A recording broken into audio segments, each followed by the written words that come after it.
Right, I'm gonna put the waiting room on hold for a second and just get cracking with the evening because I appreciate everyone who's come along tonight. So, for those of you who haven't been along before, welcome to the Social Code.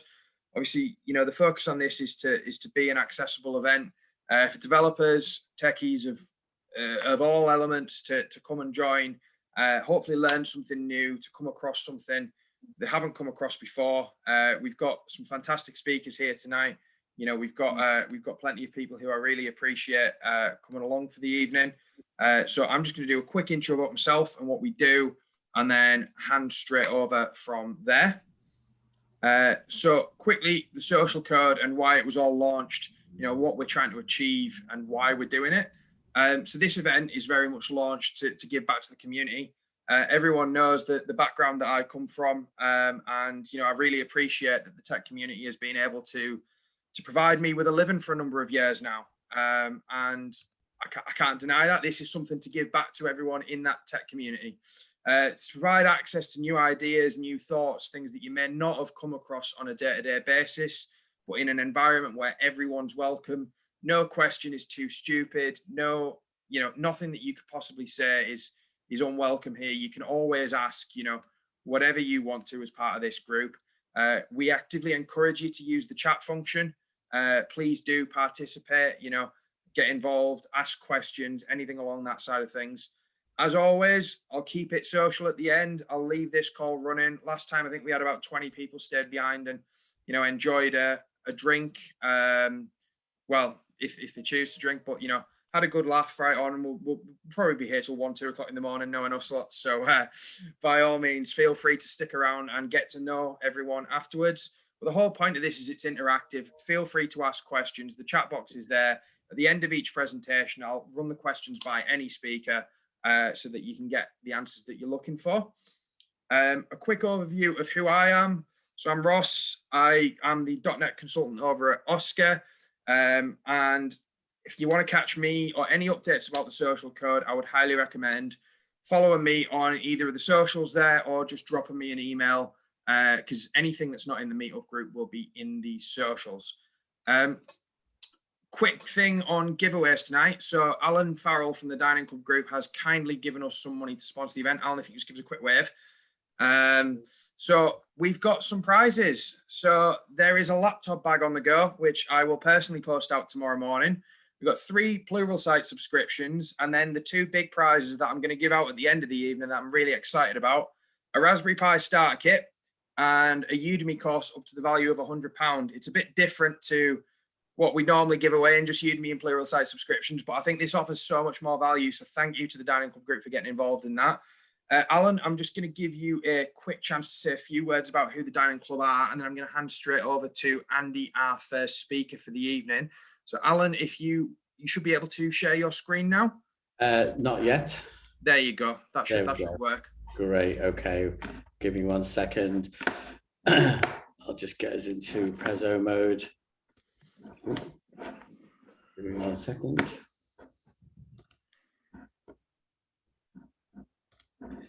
Yeah, hi, I'm the CTO at the Dining Club Group, and actually we have an agency brand as well called LO. And basically LO is an acronym for we engage with a large B2B client base to drive loyalty to their consumers. So I'll just take you through a little bit about the company and what we do. So first of all, we have a lot of expertise in a certain set of products, all driven by a world-class platform. The products that we have are in the main homegrown, so we do work with some third parties.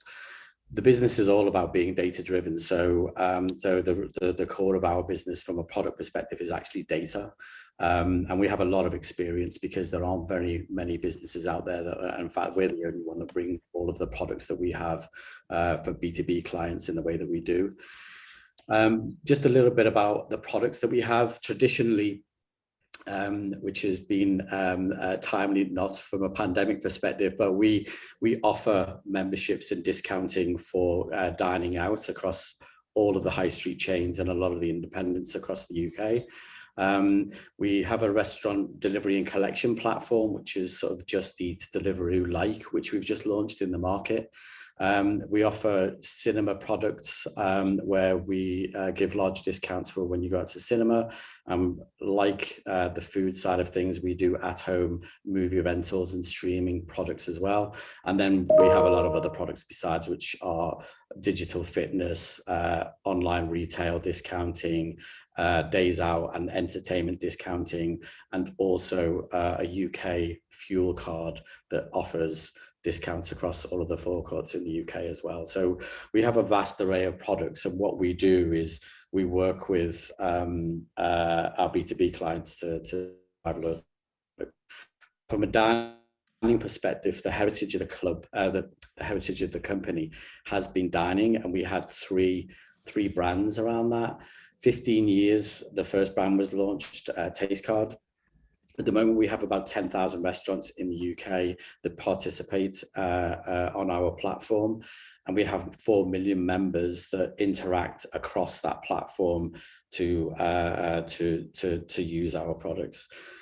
Last year, or actually pre-pandemic, our members spent around about 600 million in revenue with all of those restaurants in the UK. So you can see that for some of the big brands that we work with, we actually drive a lot of incremental revenue for those businesses. Just a little bit about who some of those businesses are. Some of the partners we work with, Compare the Market, is one that you probably see the most advertising our goods. If you see the meerkats on the TV talking about meerkat meals or pizza delivery, it's actually our tech that powers the Meerkat Meals brand. We work with View and some of the other cinema platforms to offer our platform to drive ticket sales for that brand. We work with NatWest Bank and a lot of the other banks as well. They give away our products for free to their consumers. So if you bank with NatWest or with Lloyds or with Monzo, then you're probably going to trip across our products at some stage. And it's all powered by the tech platforms that we have internally. The tech that we have, we use some of the products and the platforms you'd expect to see. Our content management platform is Adobe Experience Manager. Java is the development framework within that. Salesforce is our CRM platform. Zuora isn't as well known, but it's the #1 sort of subscription and billing platform that exists. And then our data platform is powered by Snowflake, Fivetran and DBT sitting on AWS. Mobile, we're a mobile first business. Native is the way that we go. And we have a lot of ambition around our products and the evolution of our mobile platform.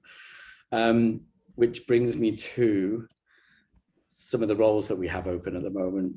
Now, Oscar Tech actually have been working with us for quite some time, and we're building a nice in-house development team based in Manchester. We've just hired some iOS and Android developers, full stack developers, and various roles. We're building up a neat team. The ones that we still have open, head of mobile, we want somebody to come in and really drive our product roadmap with the product and commercial teams, because we have quite some ambition. So head of mobile is an open one right now. Software developer for Java, a front-end UI developer, is going to be key for us going forward. And then finally, a Salesforce developer.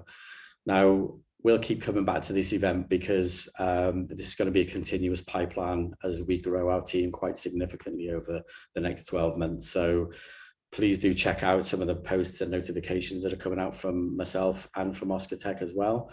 Because we're growing our team quite significantly in Manchester. So didn't want to take too much time, Ross, but hopefully gives everybody a flavor of the business, the brands that we work with, the tech stack that we have, and some of the interesting roles we have open. Thank you very much, Alan. And I think everyone's appreciated it. The Raspberry Pi has gone down very well in the chat. So, people looking forward to that. If you can just stop sharing your screen, I'm going to hand over to our first speaker for the evening.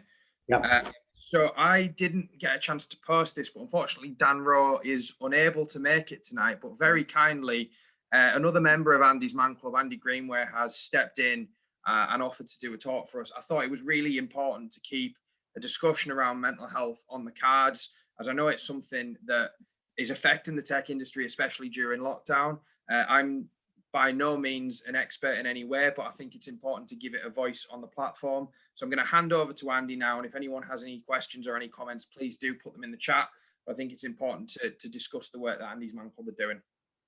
Lovely. Well, first of all, thank you for the opportunity to come along and talk to you. It's one that we'll always try and take up the opportunity to do so. So bear with me. I shall just start sharing my screen. So, as I say, thank you for the opportunity to come along and talk to you about Andy's Man Club tonight.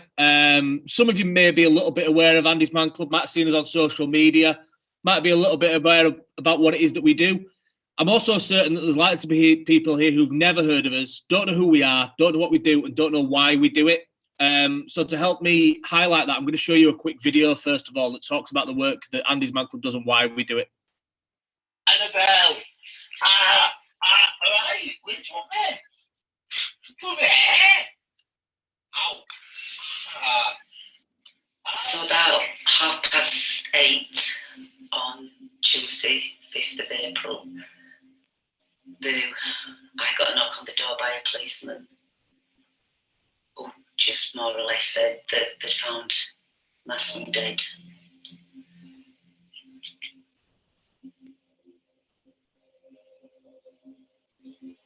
It was like somebody had just stuck their hand in and literally ripped the heart out of me.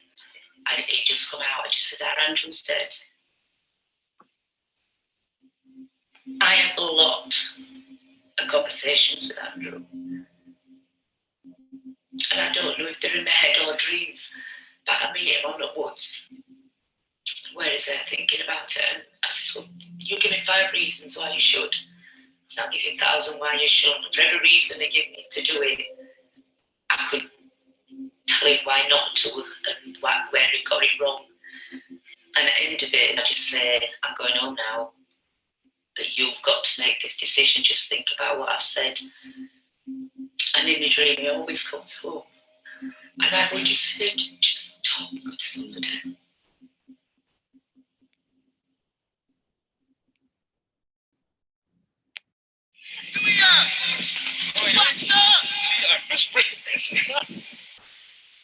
They started playing football when they were 5, and they played for the same team. Oh, right up to 13, 14. Well, me and Andy couldn't drink, so when we used to go out, we were doing a bit proper lightweights. And we'd have like, if we get shots or out, if you got Akron and you get 5p drinks or anywhere like that, we'd always end up, same time, going outside, throwing up in the alleyway and then going back in and carrying on. We used to do it all the time. We still laugh about it now, do you know what I mean? But like, good lad, quality, just a proper lad really. It's like any other lad, do you know what I mean? Like, just a proper lad.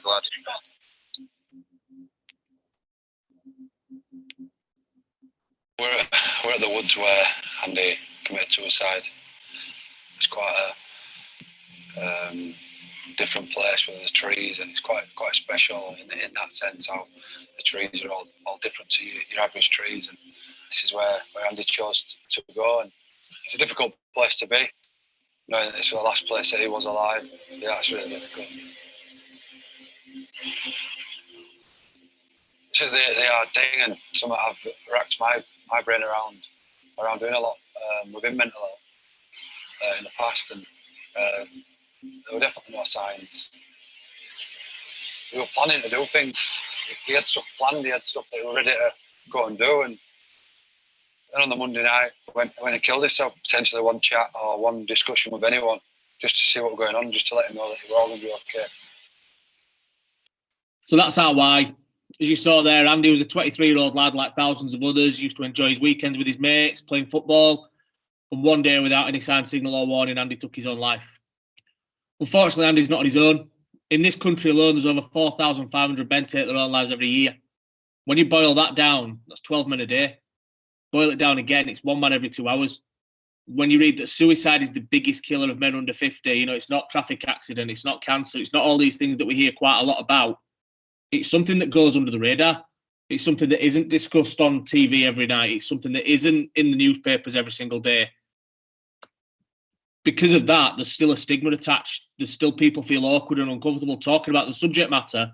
So they're not going to talk about the causes. They're not going to talk about the things that are leading up to it. That's one of the things that Andy's Man Club hope to change.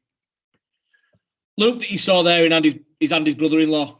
Being Andy's brother-in-law, Luke decided that he was going to take a lot of the responsibility for the things that needed to happen after Andy had died upon himself. So, for example, Luke went and collected Andy's car from where he'd left it. And Luke was breaking news of Andy's death to members of the family and basically watching them crumble in front of him. And he thought to himself, this doesn't have to happen. This could have been stopped. This was unnecessary. In Luke's opinion, if Andy had had somewhere to go where there was no fear of judgment, there was no, he was able to share the things that were going on in a safe, comfortable environment, it's likely that Andy would still be here. So that's what he set out to achieve. Luke put a post on Facebook saying that Andy's Man Club is going to exist. It's a talking group for men. Turn up, talk, tell us what's going on. From one post that went on Facebook, 9 blokes turned up to the very first ever Andy's Man Club. Now, this happened in Halifax, obviously very staunch northern place, full of chin up, chest out sort of fellas, push the problems and the feelings as far away from us as they possibly can. For 9 guys to show up to something like Andy's Man Club in a place like Halifax showed that there was a clear need for Andy's Man Club to exist. I'm just going to show you the other half of that video now that highlights a little bit about what it is that we do and how we go about doing it. Andy's Man Club is a group for men to be able to go and talk about anything that's going on inside, and you don't have to have had suicidal thoughts, you don't have to have had a mental health condition. You might just want somewhere where you feel a part of something.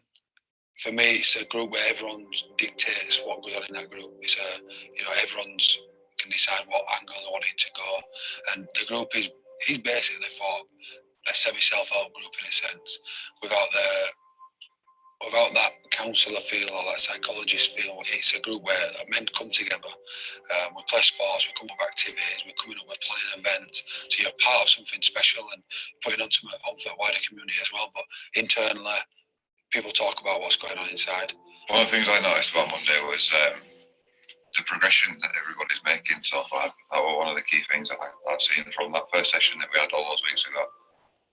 Seeing people coming out of the shells, just the positive steps that people are making, that the group is having a positive effect on them. And I can feel it in myself as well. And I've seen it in the other people. It really, it's really rewarding what we've got going on. No matter what background you come from, like as I've said before, we've got people who come who's unemployed to people who are multi-operations directors of massive multinational companies, so to professional sports people. So everyone's equal when they come in. As soon as they walk front door, everyone's equal, and that's what I think so special about Andy's Man Club. Just while that revisits those statistics we've already discussed, there's a lad in that video that talks about the positive effect that Andy's Man Club's having on not just him, but the people around him. That's a guy called Ollie. Ollie was one of those 9 guys that took that step through the doors of the very first ever Andy's Man Club. Talking to him about this just recently, and he said that when he walked through that door, he was at his lowest point he could have possibly been. He was sofa surfing, he was, going from house to house. Life just seemed to be eternally dark for him. From him taking that step through the door, walking through the doors of an Andy's Man Club, he's been on a perpetual upward curve ever since. He's in a situation where he's got a new relationship. He's just had a baby just over a year ago. He's just got a new job, new car, all these different things that happen. And he puts those positives down to the fact that he addressed the negatives. And he, turned up to an Andy's Man Club, went to see what it was about, and talked and opened up.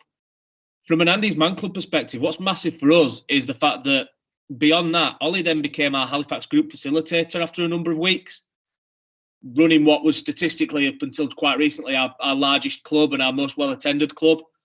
That's massive. That's how Andy's Man Club works. The sessions themselves are run by guys who've taken that step through the door. They know what it's like to be in those dark places. They know what it's like to have to take a massive step through the door and actually admit that something needs to change.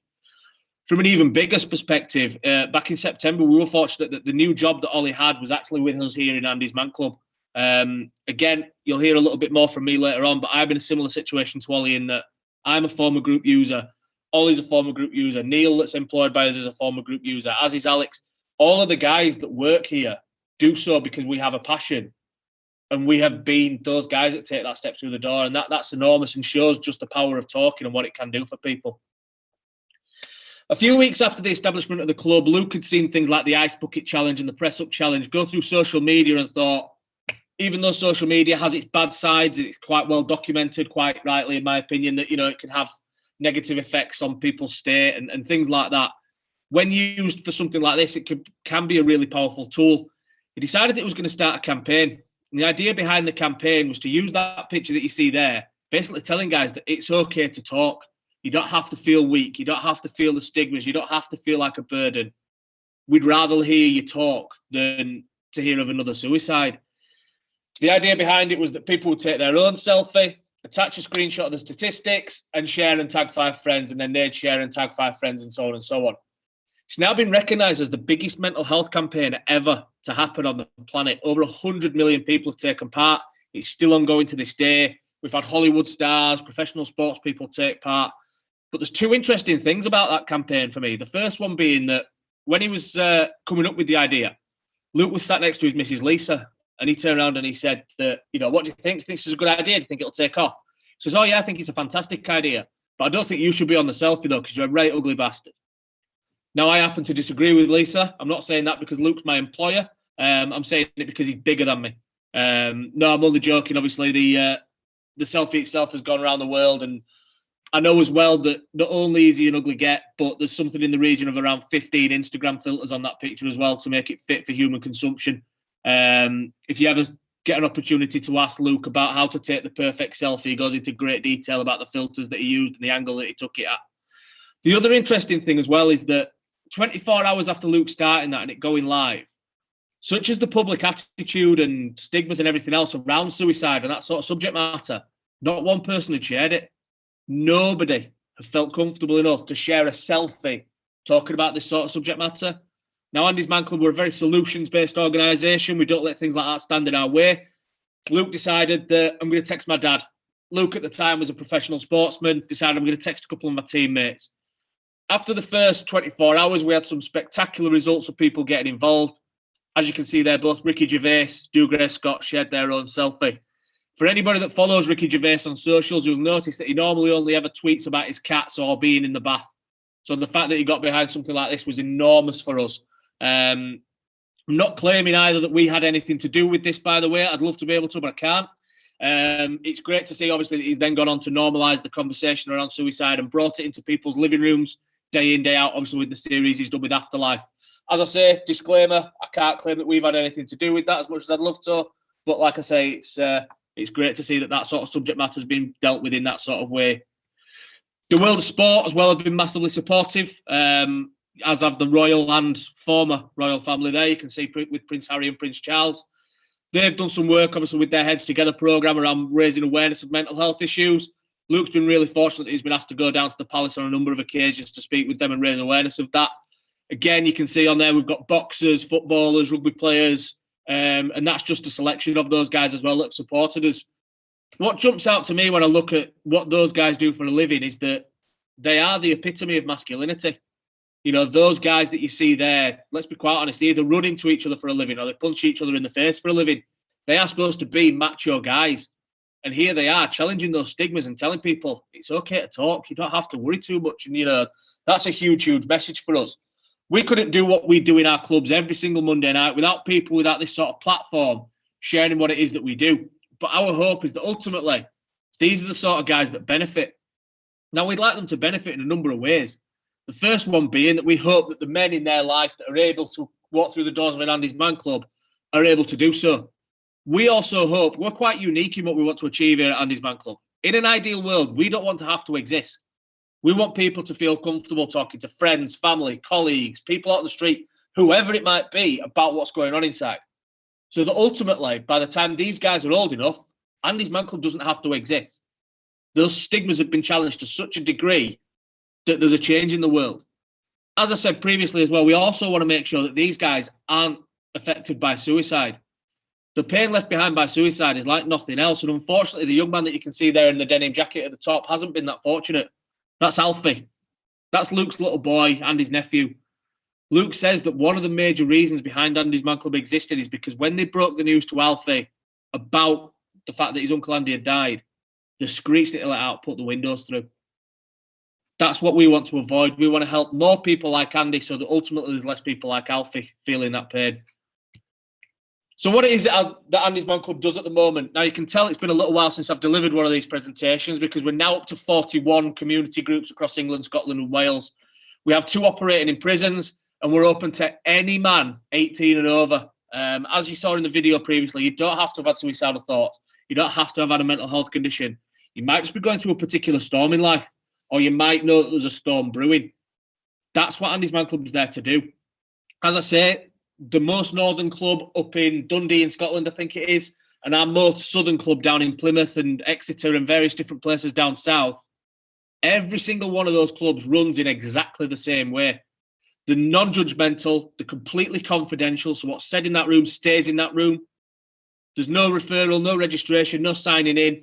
All we need guys to do is just to make sure that we can continue to run in COVID times, is just get in touch with us beforehand.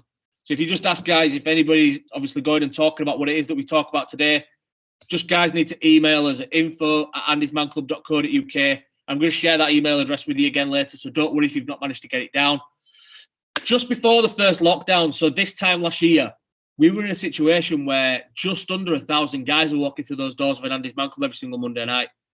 Now, when you rewind almost 5 years and see that 9 guys walk through the doors, that's an enormous jump.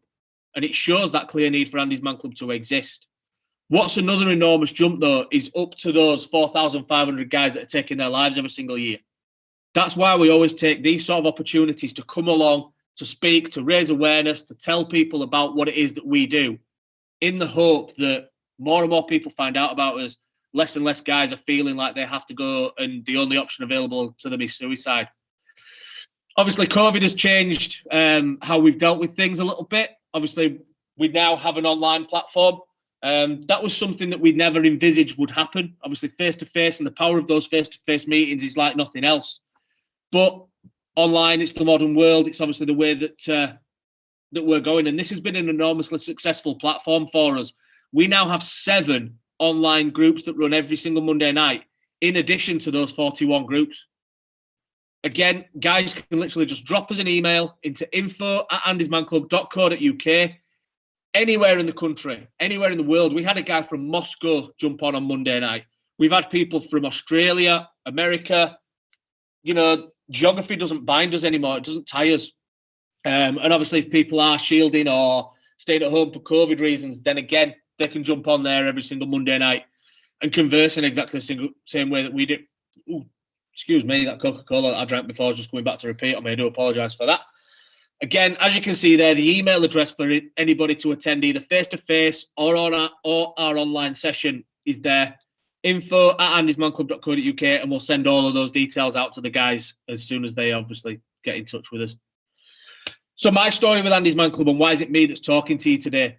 Now, as I said beforehand, not too dissimilar from Ollie's story, who spoke in the first video, that around about 4.5 years ago, I was in a situation where I was being that stereotypical northern bloke, sticking my chin up, my chest out, problems and feelings away, you know, burying my head in the sand. The only way that those problems at that point were manifesting themselves was through anger. You know, I was quite an angry fella, and, you know, it took the littlest thing for me to fly off the handle and start an argument and various different things. And I think anger as an emotion is one that it's socially acceptable for men to be angry. You know, it's not socially acceptable for men to cry, and it should be. You know, we're not robots, and, you know, when we're not able to cry, it manifests itself as anger. And that was the situation I found myself in. Now, at the particular time, I had my head buried in the sand to such a degree that it actually took my brother to recognise a change in me. My brother got hold of me one day and says, "Come on, we're going to go out for a walk." So went out for a walk. Myself and my brother were 2 blokes in our sort of mid to late 30s, 6'4", built like brick shit houses, and we normally talk about beer, women and football because that's the sort of blokes we are. We also normally only ever converse via text because you don't have to put emotion in a text.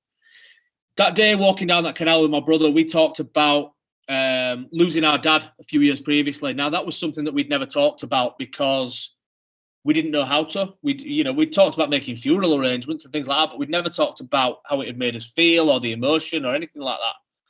we talked about the divorce that he was going through at that particular time. Now, again, I was trying to support my brother through that divorce in the way that I think society had taught me, which was basically, let's go for a pint. We talked about a few years previous to that, myself and my wife had lost a child in pregnancy.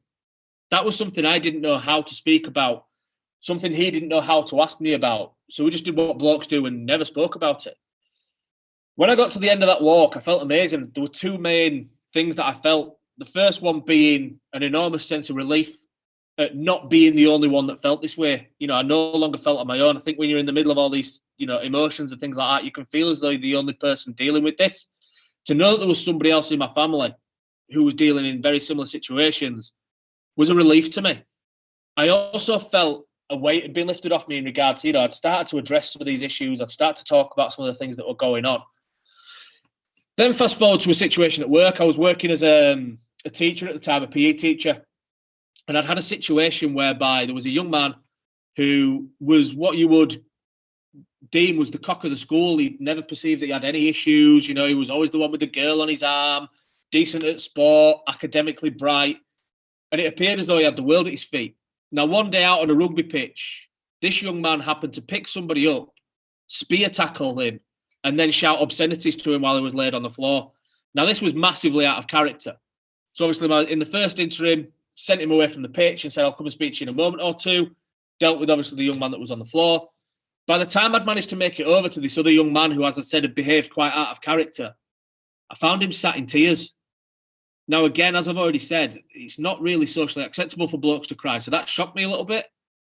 Sat down with him, tried to get to the bottom of what was going on. And he confided in me that he'd been researching ways of taking his own life. You know, he was struggling with various different things. He started to open up to me. And that sort of made me sort of think to myself, well, if I don't sort myself out, that's the sort of situation I'm going to find myself in. So managed to take the step through the doors of an Andy's Man Club. As I said, I'm a Halifax lad. Luke was playing rugby for Halifax at the time. So I decided that I was going to take the step through the doors of an Andy's Man Club. Walking through the doors that first ever night, I started to say to myself, as I was walking through the doors, you don't have to speak in here. Don't go too deep into the reasons that you're here. You know, join in, see what the session's all about, but, you know, don't go too deep. Feeling those stigmas, I think. Now, as I said before, Andy's Man Club works the same way no matter which club you walk through the doors. And we always ask 5 questions to try and facilitate conversation. Now, 3 of those questions stay the same every week and 2 of them change. The first 3, every single week, no matter what club you go to, the first one is always, how's your week been? So as this ball started to travel around the circle, it landed on me and I talked out my ass. I said I've had a fantastic week. Didn't talk about the situation that had happened with the young man at school.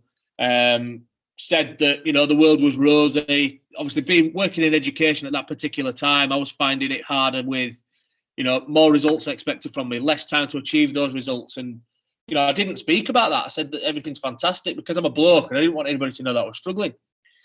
Question number 2 came around. And as I said, that's always the same. That's always what's been one positive from your week. Now, I was able to focus on a positive. I've got an enormously strong family behind me. My wife and my little boy are my absolute rock. And that little boy will always be a positive in my life, as will my wife, depending on how much she's moaning at me about the washing up. But, you know, that's a different matter. So I was able to actually start to join in with that. Now, question number 3 for me personally is massive. It's not just the question that unlocked me. It's a question that I've seen hundreds and hundreds of guys finally click and finally twig on. And that question is there anything you need to get off your chest? Now, as this ball started to go around, a couple of things started to dawn on me. The first one being that, well, this is what you've come here to do. Take this opportunity, talk about why you're here, because if you don't, you're going to regret it. The second thing that started to dawn on me was, well, you know, these guys have talked. These guys have opened up. They look better for doing so. Give it a go. It might be worth a try. Remember that feeling that you got when you walked down that canal with your kid a couple of months ago and, you know, all those different sorts of things. I felt so accepted within that room. And like I said, the lack of judgment and knowing that what I said in there stayed in there. When that ball hit me, I hesitated.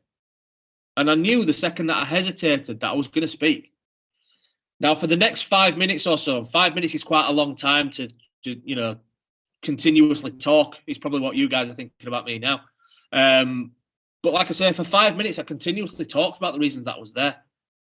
When I passed that ball on, the feeling that I got was one of the best feelings I've ever had in my life.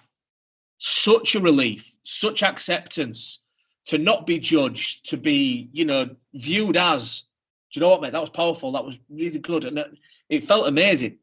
When I left that room, I felt like I could walk on air. Such was the weight that had been lifted off me. And the feeling that I got is one that I want every single bloke around the country to feel at some point, because it's such a relief. Andy's Man Club's completely and utterly changed my life. And I'm so, so grateful for the fact that I've found it. Just going to show you another quick video now of some of the other guys that have found Andy's Man Club and how it's benefited them. Worries and anxiety is a big part of my life. Started about 10 years ago. I didn't want to live anymore. I thought the world would be better off without me. I thought that maybe if I was to take my own life, I could be with my child. But I was very suicidal at the time. As a child, it was getting bullied and not being able to say how I felt to people. To talk about the problems I went through as a child and everything that happened. I didn't want to. My worries and anxieties started around the passing of my father in 2013. It affected me in my day-to-day life, it affected my job, it affected relationships. I didn't talk to my friends or family about the problems that were going on. So the easiest thing for me was to not be here. It was a Sunday night, I think it was, and I knew I didn't want to be here, and I was planning that night to do something. Thoughts going through my mind were I would be judged by people, real bad thoughts about, getting out of this life. My worries and anxieties probably started a long time ago, but the most recent was last year. My cousin committed suicide. Very hard to discuss my problems at that moment in time, as I couldn't even string a sentence together. I felt very alone. I had a lot of people around me. I know a lot of people cared, but just something instinctively in me just wouldn't open up. I never spoke about it with anyone. The problems have kept me in all my life. There's a stigma attached to around how a man should appear and what he should say. There's an ideal view of a man, and I think people need to break the cycle of that and just not conform to that. I know a lot of men that have struggled generally, especially in the UK. I think not enough men talk about the problems. The first step towards helping myself was joining Andy's Man Club. The only time I first spoke about my problems was when I first went to Andy's Man Club. I first sought help through Andy's Man Club. It's saved my life, really. My name's Luke Campbell and I'm the founder of Andy's Man Club. I believe male mental health in our country has for a long time now been stigmatised. There has been our three stigmas: weakness, burden, and embarrassment. And I feel that's a lot of the reason why people don't want to speak. They feel weak to speak, they feel like the burden of us, and with the lad culture we have with banter, they feel like they're embarrassed to give any vulnerability away. To any man out there watching this, it's not weak to talk, it's not weak to ask for help. Steps that I've taken to resolve my issues. I've started talking a lot more to people. The importance of talking about how you feel is phenomenal. Talking's really opened me up to people, my family, my friends, to turn my life around. I'm happier than I have been in my entire life. No matter what, I talk about everything now. I won't keep anything in at all. If I were going to give any advice, it's talk to whether it be your loved ones, professionals, your friends, and if you don't have any friends, reach out. If you are willing to reach out, people are willing to help. Getting guys in a room and opening up and giving people hope, giving people a lifeline. That's what Andy's Man Club's all about. My advice to any man out there is that you will get through this.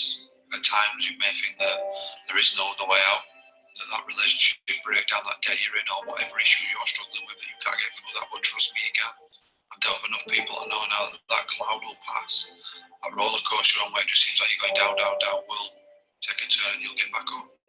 You just got to look up and know that the brighter time to come in, and I guarantee, reach out, it's okay to talk. So just to note off the back of that video, there's 4 guys in that video that talk about making pretty serious plans to end their own days. All 4 of those guys, from walking through the doors of an Andy's Man Club, acknowledging that something needed to change, have all gone from a position of not being able to help themselves to opening up to then being group facilitators somewhere for Andy's Man Club around the country. That's enormous. Shows the power of talking, just shows how, much it can help people. Spoke previously as well about Luke being a former professional rugby league player. That's what he looks like without his Instagram filters on, by the way. the rugby league, obviously, you know, that's an arena where there's still quite a lot of toxic masculinity, that whole sort of man up and don't show any weakness sort of culture. For Luke to be coming from that sort of background and saying to us, it's okay to talk, it's not weak to speak, is huge. And it's certainly something that encouraged me. We know as well that the language used in our videos is now not associated with suicide. We do apologise for it being there, but that committed word is not something that's associated with suicide anymore.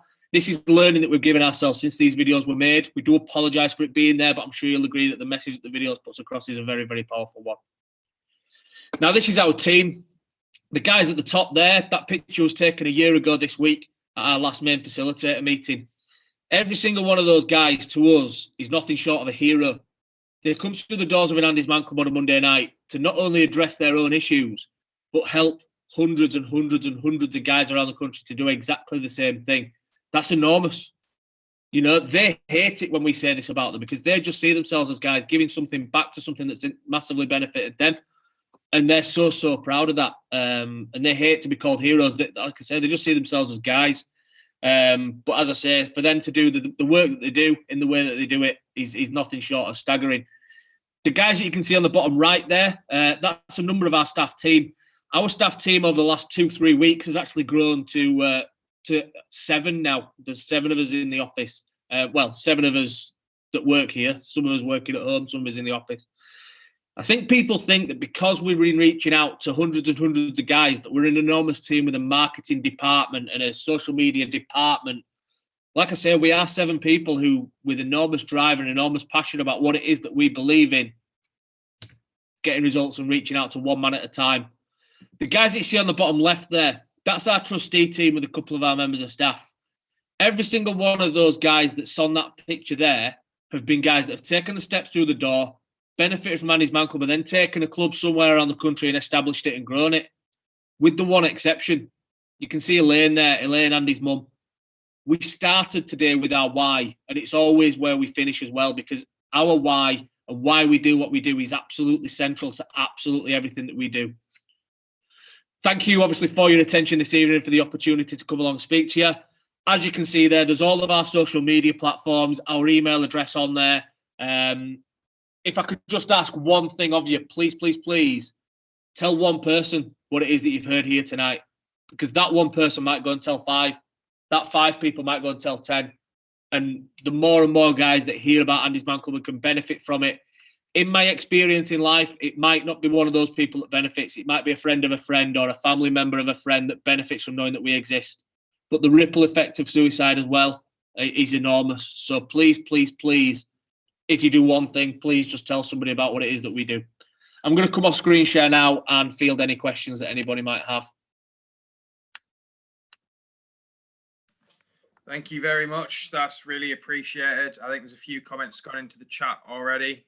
So no, I was really appreciated coming along. One thing I will do is to the whole meetup group, I'll email around all the info for Andy's Man Club after this event in the morning so that people have got it. And then we can go from there. But obviously just kind of reading through the chat. A lot of people saying they're going to be mentioning it in meetings and stuff tomorrow, but generally everyone's comments about how amazing it is. So thank you very much for coming along. Thank really you. Appreciate it. My absolute pleasure. Yeah, I'll just give anyone a sec to see if there's any questions that come into the chat before I move on. Matty's asked, do you know what the numbers are for suicides from men over 45? I don't know what they are. I could obviously find them, but you know, it's still a staggering amount of guys over that age. I think the prime age for suicide, unfortunately, I think is between 45 and 55. But it's still the biggest killer of men under 45. It's absolutely, you know, I know that we're in the middle of a pandemic as it goes, but you know, I think that's another pandemic personally that, you know, there's guys in this sort of situation all over the country. So. No, once again, it's really appreciated, and thank you for coming along and giving your time this evening, especially on such short notice to no problem at all. No problem give this talk. I don't quite know how I can follow that up. So for the least smooth transition in the history of any presentation ever, I had slotted in this time to start giving stuff away for the evening. I don't quite know how I can do that in a sensitive manner. But no, seriously, thank you very much. And obviously, anyone who does want to reach out, I'll leave the details there at the end of this event. But I'll also send them around in the morning because I know we've got just shy of 1,400 members that I can pass this on to. And fingers crossed, someone benefits from this talk this evening somewhere. So before I hand over to sorry to interrupt there. Just obviously seeing people saying that they want to mention it in meetings. I'm quite happy to come out to organisations and things like that face to face if you're able to, or deliver it such as we have done here as well. So drop us an email if you feel it will be beneficial for your teams or whatever. Thank you very much. Really appreciate that. Thank you. Yeah. No, Matty, I completely agree. Developers being probably, the need to talk is always there. So thank you very much for that and such a poignant talk for the evening. Thank you. I am going to hand over in a second to our next speaker, Chuck, who is here. Chuck, I'll just give you the opportunity to unmute yourself now. We're moving back more towards the technology field from here for the evening. Just before that, I have got one of these lovely laptop bags to give away, thanks to my boss at Oscar. So if anyone wants a laptop bag, by all means, I'm more than happy to draw it now. Same way as I've always done every time I've run a meetup. I'm just going to put a random number generator in. I've got 63 people currently in the event, and they're listed in a specific order on my screen. So I've got there, I don't know if you can see it, but whoever's 45th, give me 1 second there whilst I go through.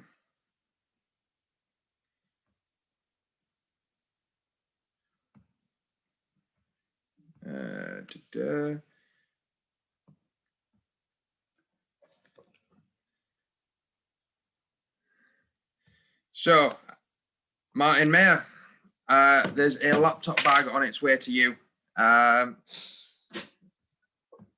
After that, Chuck, I'm just going to ask you to unmute now, and we're going to move on to our talk about organic design systems. Should be the option there for you to share your screen, Chuck. It's really appreciated. You coming along for the evening as well.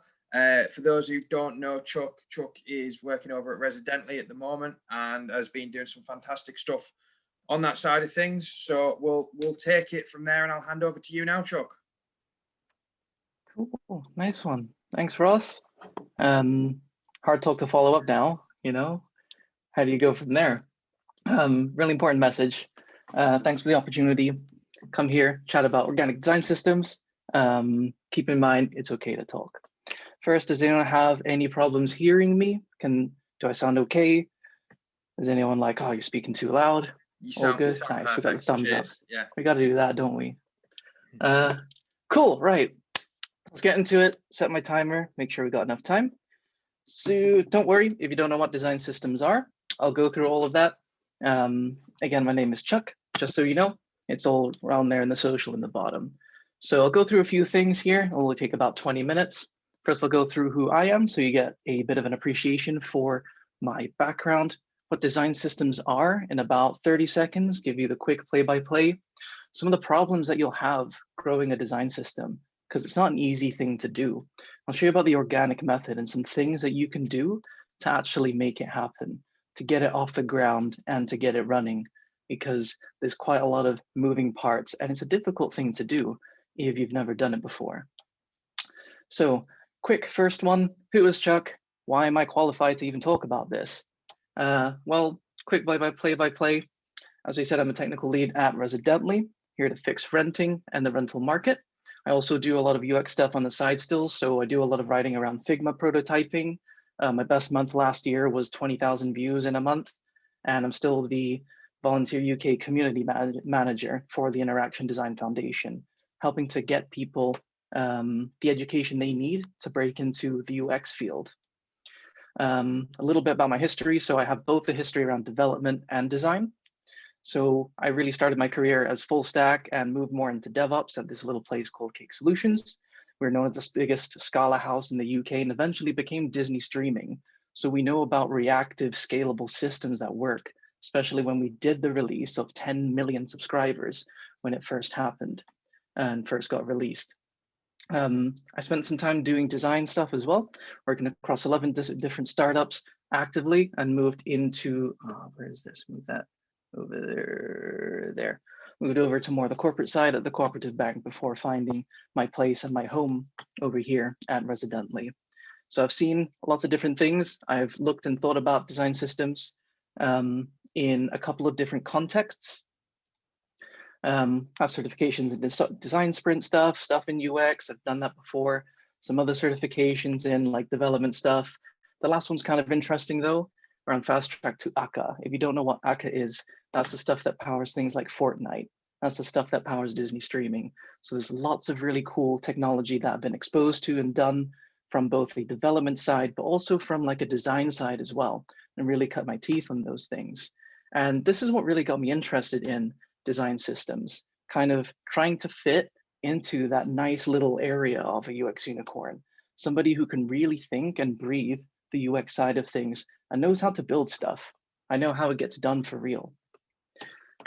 So let's talk about design systems, 30 seconds. What is it actually? What are we trying to do? It's essentially this. It's a fluid way to systematize the design and implementation of software. It's creating consistency by using options and choices. So that was me just now. And it really is just that. So like a good way to like explain that is that it's about avoiding misunderstandings. Whenever you kind of design something and then you implement something, if you're by yourself, it's okay. The whole thing is in your head. And a lot of you probably recognize this meme. You know, people have a different view of stuff. So how the customer explained it is like a step ladder across a tree. What they really needed was a tire swing, but how they got billed was like a roller coaster. Everyone has all these different views of what should the software look like, how should it work, and then we get all these inconsistencies, and then that's really bad from a UX point of view. I think like the clearest way to kind of explain it is it's passing the baton from design to development. It's that handoff that a lot of you may be aware of, or may have colleagues that have mentioned handoff and said, hey, I need a handoff something, or you might have a developer in your team that says, hey, I'm handing something off to you, can you build it? The difference is that you get different lexicons, and at some of the extremes, you'll get a designer saying, oh, this has got to have ample padding over here. It's got to look spacious. Whereas on the development side, you might say, right, am I using 10 or 12 pixels? Which one is it? Tell me, because I don't know. And now, can you imagine if you have a team of a couple of designers, a couple of developers, how are you going to manage those misunderstandings? How are you going to make sure that when you have a team of 5, 10, 15, 20 developers and 5 designers, that everything gets done in a consistent way and it can scale? So that's what design systems are. And if you need something concrete, this is going to help you. Make sure that you have colors. There's this thing called a token, which is basically just a variable, and they are used to feed your components. Components are your UI kit, if you like, to build stuff. So what are some of the problems of growing a design system? Where do we struggle? It generally falls down into 2 key parts if you've ever tried to do this before. First, where do I start? And second, how do I get buy-in to do it? And I'm sure a lot of you here tonight may have had these questions yourself if you've ever tried it.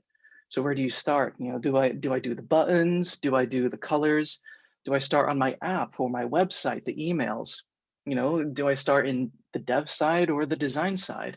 And what about non-techies? You know, people who don't actually understand that. What if you're a product manager? What if you're, you know, the MD and you're trying to get a designer and developer to build your idea? It starts to become difficult. And on the other side of the coin, how do you actually get the buy-in? How do you convince your peers, your product or project manager, or your client? What if you're on the client side and you need to convince them that really to solve the problem that they've got, they need to have something there in place to make sure that as they grow and scale, when you go hands off from that project, that it continues to look its best. And how do you put that into your budget, your time, your scope? It's really, really difficult. So what I'm going to do, go through the organic method, 100% organic. How do we go from the ground? How do we build stuff from the bottom up? How do we actually make something that works, is consistent, and is built in a similar way that feeds the user's experience? make sure that we give them the same experience no matter what feature we're working on, no matter who's working on it. So first is talk about it. Really, you need to be able to like mention to people what is a design system. People need to be aware of it. And it's your job, if you want it to happen, to talk about it and cover these 3 different things. These are 3 reasons why you want to do it. So you want to bring awareness. You want people to be aware of what is a design system, what are the benefits it can give you, how is it useful. You want to spark discussion. So you want people to be able to talk about it even when you're not around. When you talk about it enough, you can get other people thinking about, right, this guy said this thing, or this girl said this thing. I think it can apply here, or it looks like this is something that we could solve. And when you do those things, it's front of mind. So when you start to look at all the work that you're doing, it's right there in your conscience, it's right there in your team, it's there in your company. So people can look at it, think about it, and consider whether taking a more of a design system approach will really help you to create really good experiences. And here's some actual things you can do. So actually, let's share an article, how the sausage is made. So that's a nice one. I think I'm a bit, what's the word? Kind of lucky or kind of fortunate to have that experience of both the design and the development, and kind of have gone in and seen like the full spectrum. But a lot of designers don't really consider that. I'd probably say the same way as well for developers. Don't always consider all the stuff that happens further up the chain when you make those product decisions, when you do that exploration, when you create those things. Sharing those things is trying to get people to talk about it. Lunch and learns, brown bag lunch. It's not as easy to do now. I know it's going to be a little bit more difficult, but that's something you've got to do. We need to like share it. Or the last thing, actually invite people to a talk. So if you're here because I invited you, ta-da, this is me like trying to share that concept with you. If you're trying to share it with your colleagues, also thanks for bringing them. It's just a good way to kind of not just get yourself talking about it. That's hard. But when someone else is talking about it, or when these other smart people are talking about it, that's the best excuse I would give for a design sprint. The number one thing is to say, Google use it. They're doing something right. They're building all these startups. So who are we to say they're wrong? And we need to have a really good reason why. So inviting people to other things is a really good idea to try and spark that conversation. Next is to start small. So this is a second thing you need to think about, to actually just try and like start from the beginning. Don't try and do everything in one go, because it's not going to happen, and it's always going to be fluid. It's going to take time, and even when you think you're done, it's not going to be done. So at its smallest component, you can think of a design system where you might have colors, and when you define your color, you have your code base littered with stuff. Some of the more techies, you might say, oh, let's just use Sass. We can have like a token, but your designers also need to use that. They need to be consistent, what you build in design as well as what you implement in development land and vice versa. So start small, and like you might think, oh, hey, GDS, the government design system, they have this website with styles, components, patterns. That's not really like the way to start. If you don't have some of the basic fundamentals in place, there's no point. It's really important to actually get things working and get people talking about it, and kind of be okay with the mess, be okay with some of the stuff that's going to happen. Some things you can actually do instead is actually write a wiki or a README, whether that's in a code base, whether that's in an internal wiki. Don't write the whole system, but just write something around design system, what it's going to do. This is a Wikipedia entry for design system, and it's short. There's nothing in there. If you're going to actually implement something, you can look at stuff in Figma side or in code side. So it's actually that small, 8 lines of code. You can write anything in 1 line technically, and that could still be somewhat readable. Or even in the spacing, just create a couple of components. So you can see here in the bottom left, we've got a couple of spacer components. So not the most exciting thing, but it's one step in the right direction. Give your team something to use. I think the last thing really to think about and to do is to empower others and make sure that it's not just you that's doing stuff. So if you haven't already seen it, spoiler alert, it's gonna take a lot of extra work to get it off the ground. So like it's worth it to do the full shebang and get it up and running, but it's gonna take extra work. You're gonna have to do it. And why do it alone? It's a team effort, And it only works if everybody is bought into it and is trying to make that happen. So let the design system grow itself. Start small, let it grow by itself, and eventually it's going to turn into a tree.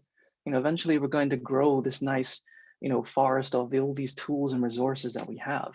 And there's 3 different things you can actually do to actually empower others. The first one, if you can't see or recognize already, is to provide the tools and resources. Provide some code snippets, do some Figma templates, or do some templates and tutorials for others to use. I'm like in the fortunate position, I can understand and use things from a design lens and from a code lens, but you're going to have to get other people involved, get some help to do that, to provide those resources. Don't just do it all by yourself. And that kind of leads on to tailoring to your audience. So you can't just write one tool and expect everyone to use it. It's not going to suit everybody. You're also going to have some people who are non-technical, some people who aren't able to use those solutions, use those things. You need to make sure that everybody has something that they can use. And the last one is to celebrate the little wins and make sure that every little step of the way, this is an important kind of mindset to have in startup land. Make sure that you celebrate the wins, but it's so important in design system land as well when establishing your design system. And with that, I'll introduce you to a story. This happened last week of actually celebrating the little wins. So there's a merge request popping through and kind of browsing through things. I can see, hey, somebody's done font size 14. I can see, hey, actually, there's a thing here, and I'm looking closer. So it's like, we might want to use the text sizes. And that's one way we're exposing the design tokens, these constants that we've got in our application. And this is me kind of not even prompting this engineer. They've kind of taken on something and fixed an issue by themselves using tokens somewhere else. And over here, they're spreading that forward. So I'm celebrating the little win, and this is great and it's fantastic. And we're helping each other to keep everything consistent. There's no 14 pixels here, 16 pixels there. Like, that doesn't mean anything. We forget. Can we use large? When you go to McDonald's, you don't say, can I have a number 14? You say, can I have a meal number 14? You say, can I have regular, large, extra large? We give things names because we remember that. That's how we work as humans. I think, like, if there's anything you really should take away from all of this, is that that consistency is more important than the choices that you make.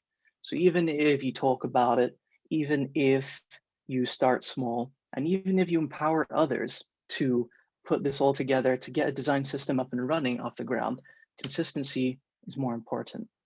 And I'll use an analogy here to illustrate why. So here's a fire alarm, and we've chosen red, right? So it's just a fire alarm, doesn't matter. That's an analogy for your UI component, and we've made it red. We might stress over the choice of it. And we might say, is it red? Is it green? Is it blue? What color are we going to use for our fire alarm? It doesn't actually matter. The most important thing is that you're consistent in what you do, and you can worry about the choices later.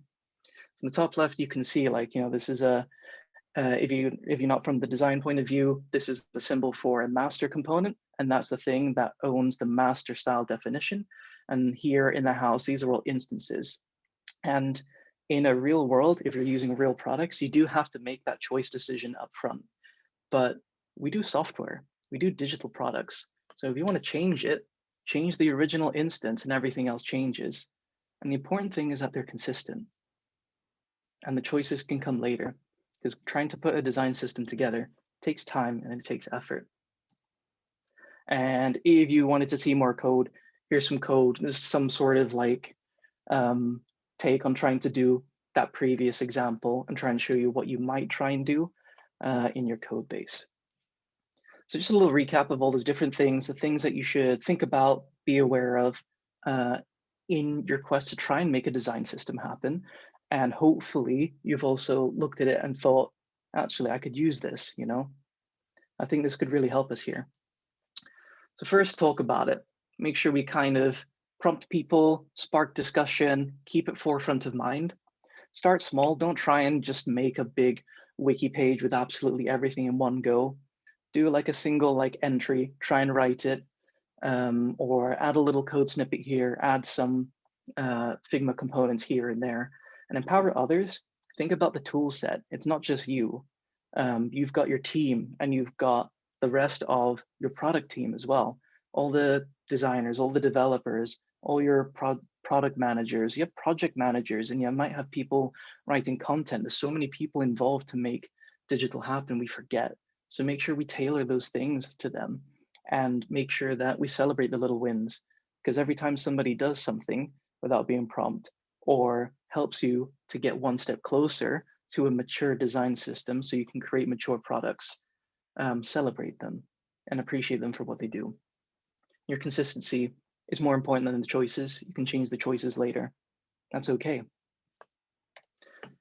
So I think that's everything. Thanks for your attention. Thanks for listening. I hope you found that interesting, insightful, and sparked you to try and do some stuff. And of course, quick shout out to our organizers, Oscar Tech, and also our sponsors, the Dining Club Group, who spoke about what they do at the beginning of our session. Thank you so much, Chuck. That's really appreciated. If anyone's got any questions for Chuck, please put them in the chat and I'll run them by Chuck so that he can provide an answer to that. I also just want to take a quick second to apologize to the 5 people who I've just let into the call, who I don't know how long you've been sat in the waiting room because I'd accidentally scrolled down from the waiting section, so I couldn't see it. I have no idea how long you've been there. But yeah, if anyone's got any questions for Chuck, please do pop them in the chat. I've just had 2 people WhatsApp me with the same GIF saying "let me in," so that probably says a lot. But yeah, no, a lot of people saying thank you for the talk, Chuck. Really appreciate it. On a personal perspective, as someone who's not as technical as you are, it was really great to see it broken down in a manner that was super informative for us to understand. It was really appreciated. Does anyone have any questions that they'd like to run by Chuck? Obviously, Chuck, I'll let you read all the positive comments and everything when you finish. But yeah, if anyone's got any questions, please do put them in the chat. All right, one at a time, like, or was it really that simple? I don't know. It's really well explained. There's so many comments, just very few questions. What are the barriers to creating these systems? Will asks. Barriers. Depends on who. You might have gatekeepers. So you might have people who look after the priorities. You might have your product managers, you might have your client who actually holds the budget, or you might have somebody responsible for that. And you need to respect those people. There's a really good reason that we have those barriers. But the point is to share with them how we can make things faster, how we can deliver a better product more quickly. So if you look at, iOS, why does it work? It's because it's consistent. Some of the things we don't like, but we know where to look. The back button is in the top left. We know that the home button's at the bottom. Even when we had the iPhone 10 without the home button, we knew to go to the bottom that it was just a single thing. It wasn't like several buttons. So like that consistency is important, and being able to share the benefits of those, or being able to spot the small cases where actually, if we set it up in a way or focus on this particular part, we can make our development easier, or we can ship those things faster. And trying to work around those. Other barriers, just making friends, I think, as well. Like, I'm fortunate to have, the code and the design side of things, but make friends. If you're a designer, make friends with a good techie. If you're a techie, make friends with a good designer. If you're product manager, or product manager, project manager, make sure you have a good rapport. It's a team effort. That's probably your biggest barriers. It's around soft skills, so not so much as hard or technical skills, really. Of course. No, thank you very much for that, Chuck. It's really appreciated. Ian says he remembers once having a 10-minute conversation in a showcase about whether OK and cancel were the right way around in a message box. Yeah, this is a really good example. So like, think about all the time that you waste trying to decide, is it the left or the right? Think about all the time you waste trying to say, what copy should we put on this call to action? Should it be OK? Should it be cancel? And like, you're not going to get rid of all of them in one go, but you'll eliminate a lot of the smaller conversations. So like the primary call to action, I can't remember if If it's on the phone, it's on the right, surely, because you hold your phone with your right hand. So the closest reachability for your thumb, the primary action you want your user to do should be on the right. Otherwise, the default is normally the left, isn't it? So like, yes, we're left-handed, but come on. I'm left-handed as well, but I use my right hand. Just deal with it. It's a right-handed world. Love it or hate it, it is. Although actually there's a left-handed ruler, believe it or not. And actually it does make a difference. Will asked if the soft skills are harder because of COVID. Because of COVID, yeah, it's probably going to be. And I think that's down to like the maturity of your team with working in a more remote or distributed way.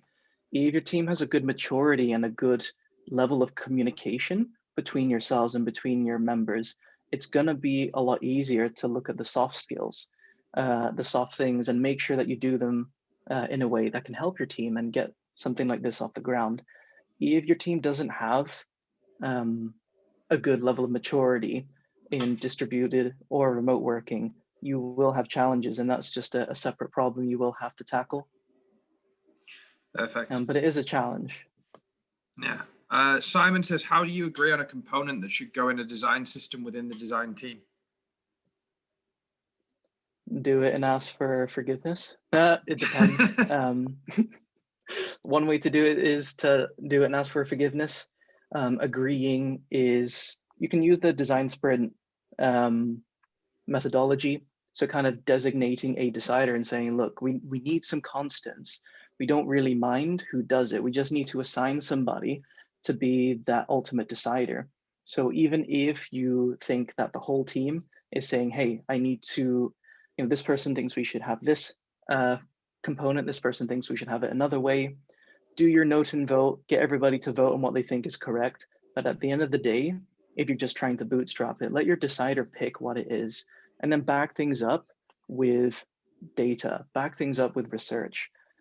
So we might not be able to always get the time to research something like, is this call to action better versus another?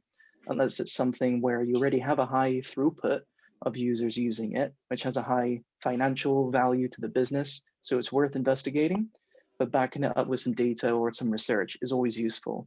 Leveraging other design systems is helpful as well. And just designating a decider. I think it's more important to choose what it is and be consistent. Perfect, thank you.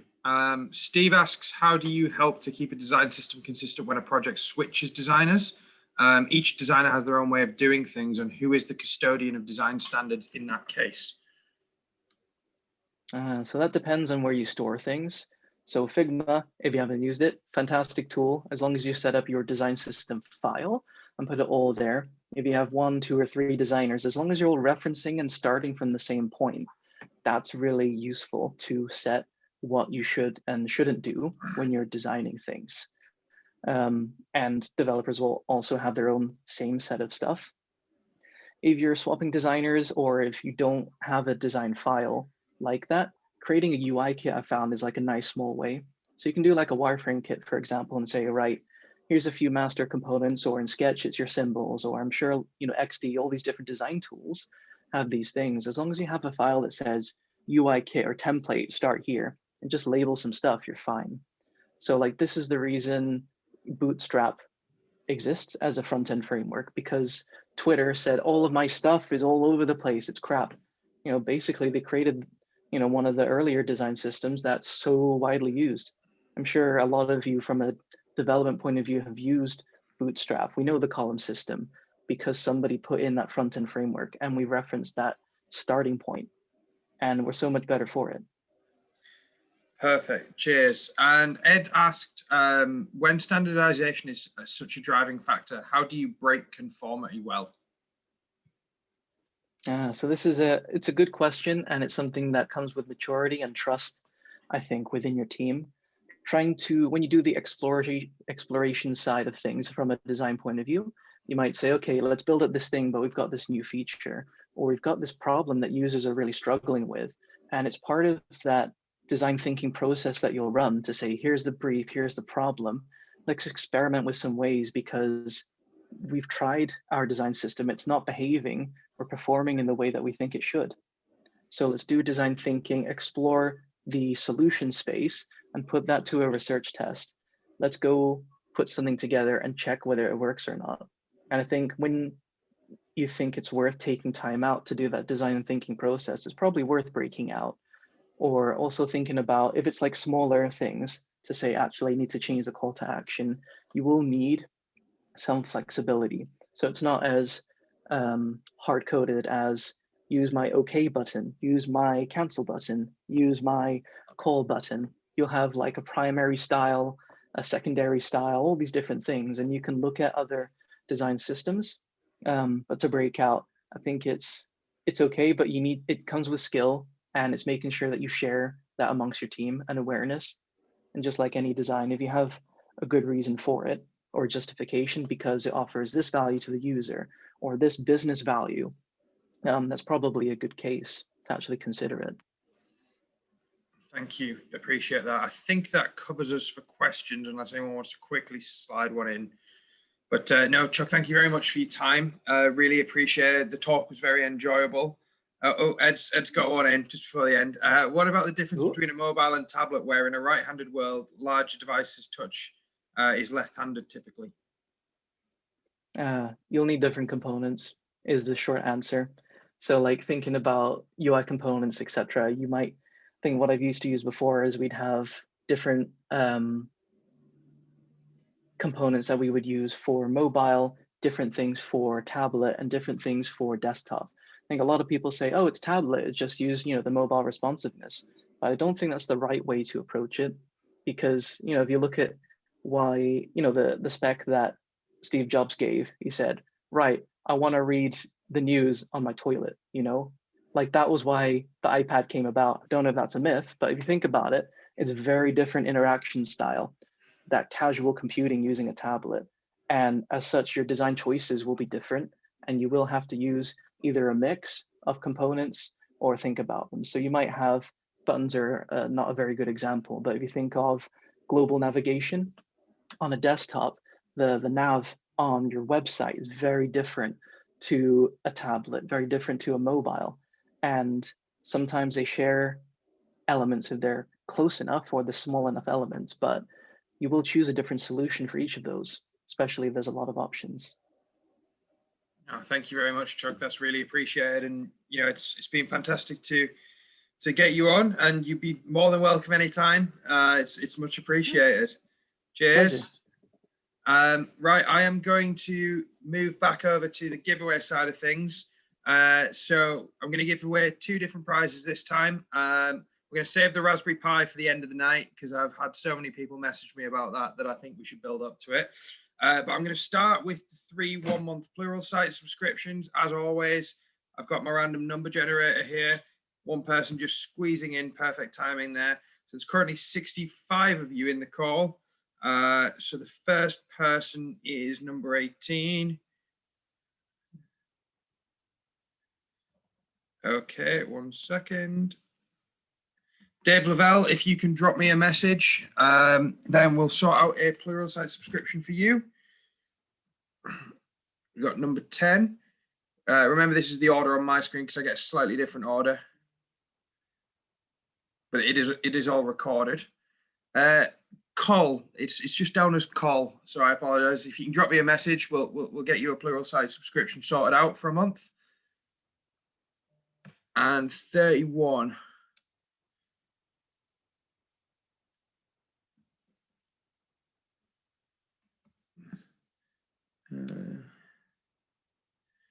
John Knott, if you can drop me a message, we'll get you a Pluralsight subscription sorted as well. And finally, for the £100 to spend on Udemy, we've got number 55, which is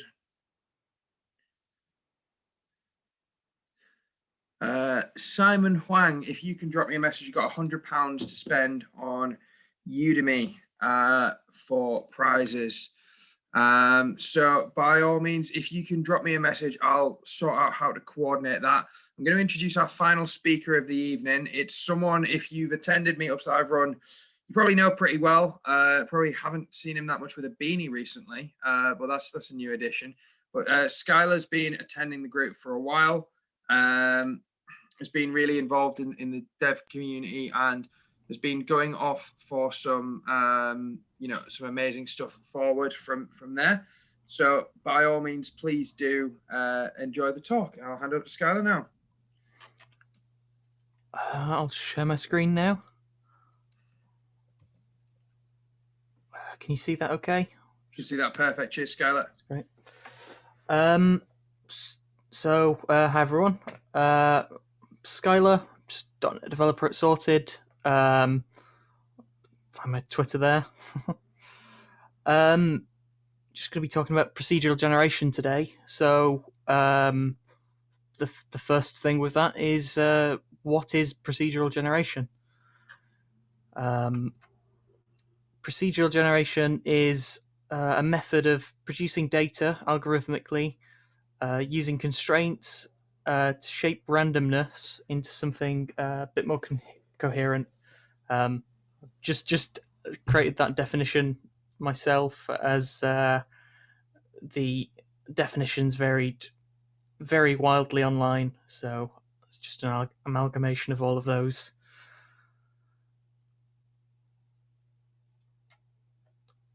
The data that you produce can be formed from predetermined pieces or built entirely programmatically. So there's some games where pieces levels are pieced together using little predefined blocks that are created by a level designer. And then there are things like Minecraft, where these all of this is built up using tiny units like cubes. And just going to go through some examples here.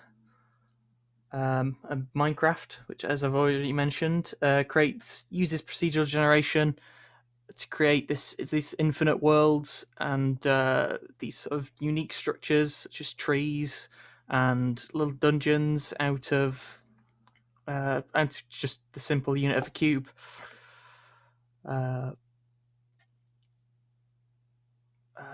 There's this example of RimWorld, which is like a little strategy game where you build a base on an alien planet, and this uses procedural generation to create the world that you play in, alongside unique and sort of varied characters with backstories that then reflect what that character can do. There's a bit of a dark example in this corner where there's a pyromaniac character who is incapable of firefighting. So procedural generation can be this sort of vehicle for comedy as well, when combined with kind of different elements in game.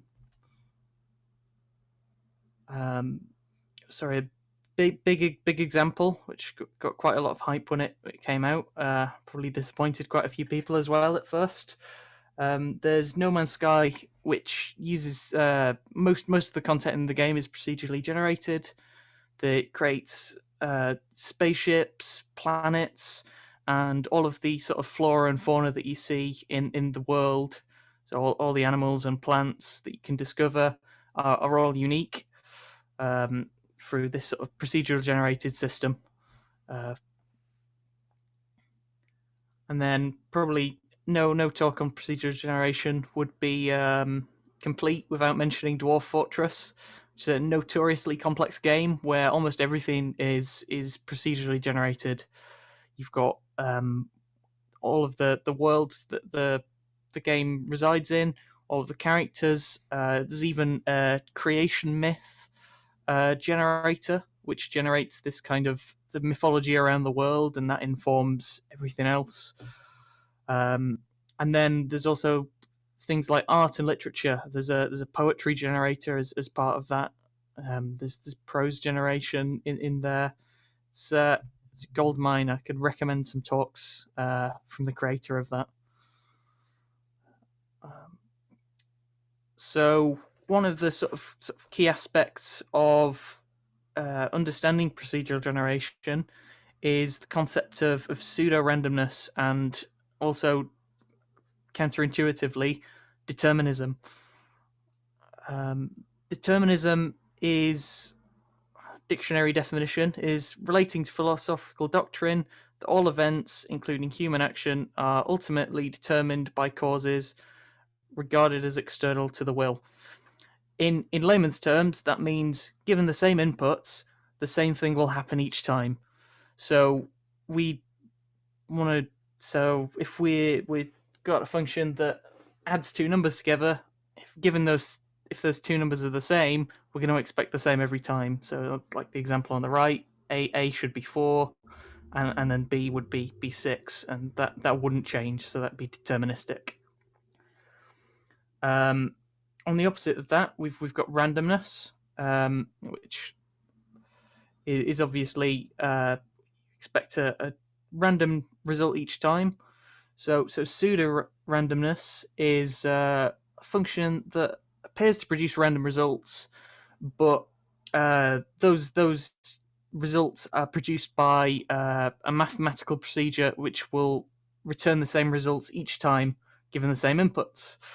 So when you might hear sort of concept in random number generation of having a seed, which is usually just an integer or a number that is the is used in the pseudo random equation to produce unique numbers each time. But given the same seed, it will produce the same sequence of random numbers. So this means we can get deterministic processes using randomness. So one of these sort of pseudo random functions, which is really useful, is noise. You'll see this used a lot. It's takes in a number of coordinates. So there's multiple permutations of this. There's one-dimensional noise, which takes in one coordinate. You've got something like two-dimensional noise, which you see on the left here, which is very much like just sort of like a 2D image. You might use this for a height map on terrain. So some of how Minecraft works, for example, is you would take a value at each point in here. So the darker being -1 and the lighter bit being sort of +1 kind of. And then you would use this sort of data to see how tall the world should be at a certain point. It's a great source of pseudo-random values. Values returned for nearby coordinates will usually be related to each other. So as you can see here, it's oh, sorry about that. As you can see here, there's a kind of gradient there, so it's not like an on or an off. So it's like continuous values between these points. And then there's many types of noise. The probably one of the first noises, probably the most popular noise that you may have heard of, is Perlin noise. It was developed by Ken Perlin in 1983 for the movie Tron, for some of the textures used in that. So I've just got a quick demo that I've created. I created a little noise visualizer tool, just to show off kind of. So you've got a bit more of an idea on what kind of thing you're working with noise. So I'll just drag that on there. Can everyone see that okay? So this is open simplex noise in an engine called Godot, which is just a little game engine that has some some general functions that you might want to use in a game, like graphics, and handles graphics, audio, physics. And all I've got set up here is 5 sliders and a noise texture. So if you choose a pixel in here, you'd be able to get a value out of that. black being -1 and white being 1, and anything in between that would map accordingly. So the first parameter you've got here is the seed, which is, as we talked about before, this is kind of the base randomness element. So each of these seeds will produce a different result, and if you wanted to reproduce this result later down the line, you can always sort of go back to the same value. So if I go back to 0, it will always produce the same result. Second parameter you have here is the period, which is how kind of the frequency of the noise. So as you can see, it kind of scales as higher the period, the bigger it is, and the lower the period, the kind of messier that is. So if you wanted something that appeared as true random numbers, you might set this period to something really small, and then the value that you get out is appears to be completely random and not related to the previous result. I'll scale that up a second.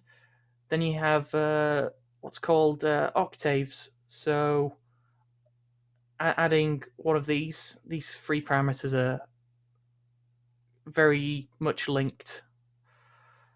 You have octaves, linearity, and persistence. And this is to do with layering different types of layering multiple noise textures onto each other. So this will just produce a bumpier result, essentially. So the octaves is how many sort of layers of noise you want. The linearity is basically the relationship in the period of each noise type. So as you increase this, you can see there's a second layer of noise which is being overlaid, which is now 1.5 times more frequent. And then this persistence is basically how much should each extra layer of noise affect the entire thing. So putting that down to 0, you just see the original, and then turning that up, you see like a rougher, fine-grained thing.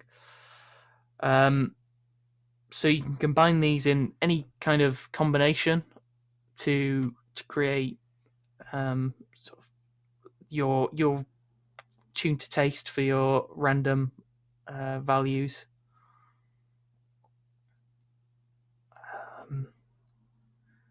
So here's just a quick example of procedural generation I've created, which is a little side-on 2D planet generator. So as you can see, there's a kind of bumpy surface. Basically, for each pixel of this, it checks the angle from the center and uses that to query a noise function. So as you can see, you get these kind of hill effect, and this is the kind of thing that would then be used by something like Minecraft, and you essentially query noise in different ways to produce and then check against thresholds there. So these sort of mineral deposits in the middle, it's looking at a 2D noise texture. Just where it's above a certain value, it's saying make this pixel yellow, make this pixel brown, to sort of show that.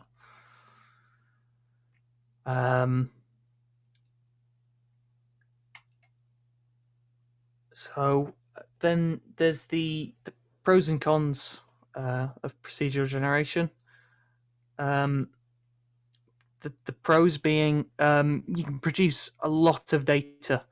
So in the context of games, this can let you create infinite worlds for players to explore, or infinite levels so they can keep playing the game forever. The deterministic algorithms allow for low storage requirements, so you can create these kind of infinite worlds, and unless you're going to change that somehow by allowing someone to sort of build or destroy, you can get away with not storing any of that besides that random seed that we discussed before. So there's a whole community of Minecraft players who look at worlds that takes a screenshot like the one in this picture there, and then will then try and discover what the random seed for that is. And then one of the other pros is you can produce some really novel and unexpected results for due to the randomness. Your edge cases can be extremely interesting, and you can sort of come up with some really interesting things like these floating islands that you find in Minecraft are generally well sought after. And then there's some of the cons. It can be computationally expensive to generate this every time. You might want to store some of this. You're going to be taking a lot of CPU time to generate your world there. It's the general trade-off that there are in other areas of tech where you've got storage versus that's kind of computational cost. Some generation tasks can be really hard to conceptualize in terms of designing the code for that. So I may be able to come up with an idea on how you could generate terrain, but I wouldn't be able to tell you where to start if I wanted to generate a building or a house. And double-edged sword can produce novel and unexpected results due to randomness. Same as we had for the pro. Edge cases can be extreme. There's a bug in Minecraft where you got these things called the Farlands, which were just where numbers got so ridiculously large that it broke the noise algorithms, and you ended up with this kind of garbled mess. And it's not necessarily a con, but it encourages the players to learn how your generation works and can result in some really sort of nerdy stats-driven games. Some of these games are notorious for being complicated to get into, and you kind of have to reverse engineer how they work to be good at them.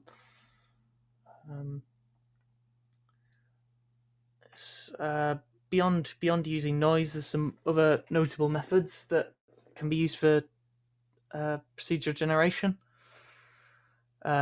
Cellular automata is a method that sort of you have a grid of points, and it looks at the sort of neighbors of the current cell it's working in, and uses that information to determine what its own state should be.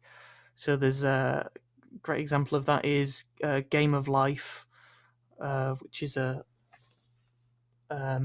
quite a popular example of cellular automata, which one of the benefits of this is it can produce really complex results just from a few simple rules. Game of Life can produce these kind of gliders, and it's got some really simplistic rules around whether a cell is black or white, depending on its how many of its neighbors are black or white. And then there's artificial intelligence. So AI can produce content, as we probably all know from different sources. There's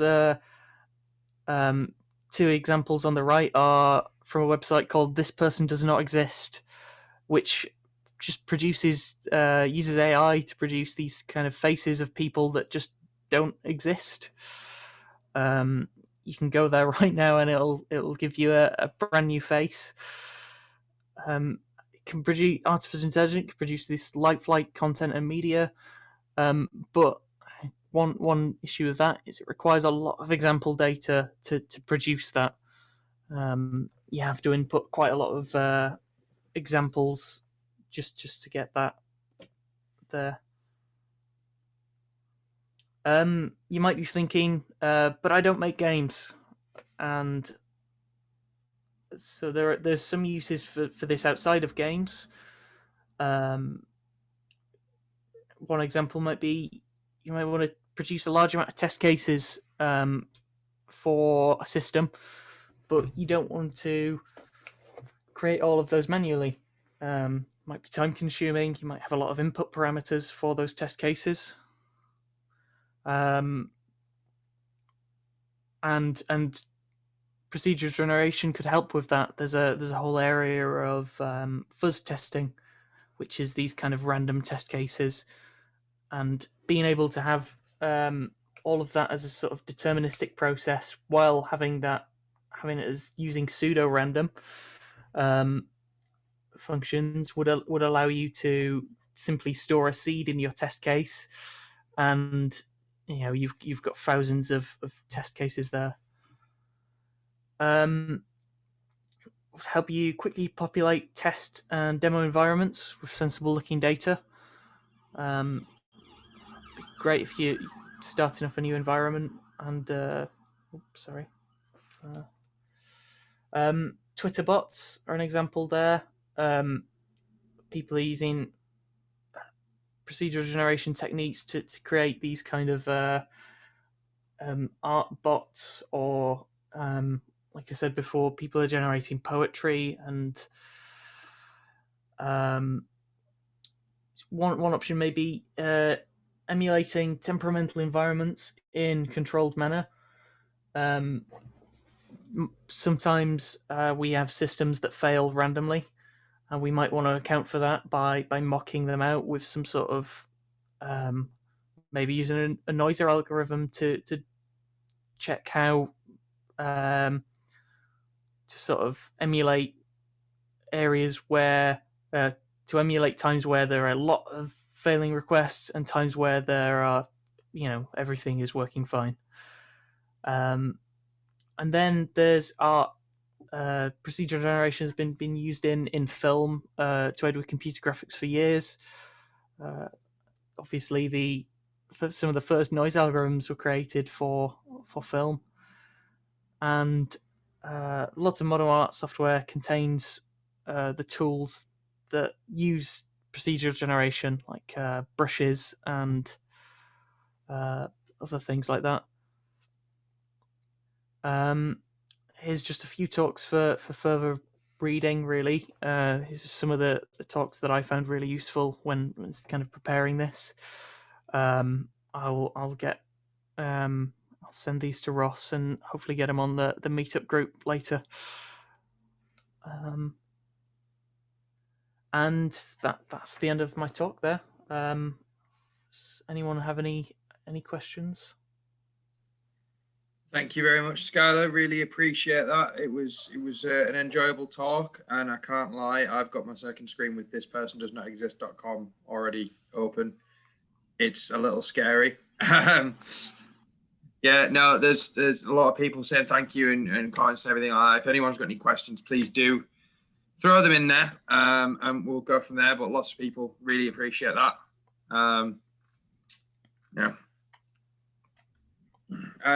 Ben says, can you show any code from your generator samples? I can. 1 second, I've just got to open it first. It's not very nice code, I have to admit that.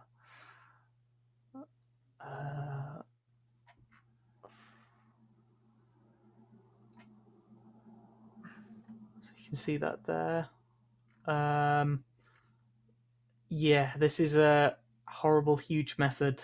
One of the benefits with using noise over sort of other random functions is that it doesn't matter which order you access the noise in, because you can kind of provide these coordinates and you'll always get the same result out of that coordinate. Whereas a random number generator, you may, if you access in different orders, you might have problems with that.